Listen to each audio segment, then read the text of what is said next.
የእስራኤልና የኢራን ጦርነት ላይ ከሚሳኤሎች ጥቃት በተጨማሪ ለሰው አይን የማይታይ ውጊያ ሲያካሂዱ ነበረ። ይህም የሳይበር ጥቃት ነው። በዚህም የኢራን ትልቁ ኤክስቼንጅ የሆነው ኖቪቴክስ $90 ሚሊዮን አጥቷል። በእኛ 14 ቢሊዮን ብር ገደማ ነው። ይህም እንዴት እንደተፈጠረ ላስረዳችሁ። ከዛ በፊት ግን ቤተሰብ በጥቂት ወራት ውስጥ ቲክቶክ ላይ 40 ሺህ ፎሎወር አልፈናልና ቴንኪዩ ማለት ፈልጋለሁ። ከዚህ በኋላም በቴክኖሎጂና ክሪፕቶ ጉዳይ ቪዲዮ መስራት እንቀጥላለሁ። ፍቅራችሁ እንዳይለየኝ። ወደ ቪዲዮ።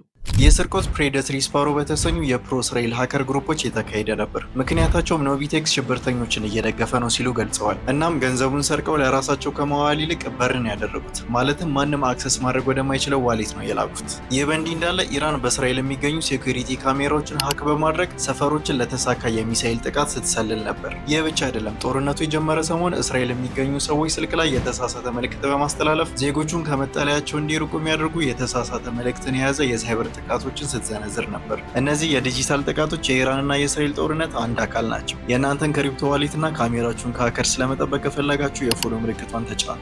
ፒስ አውት።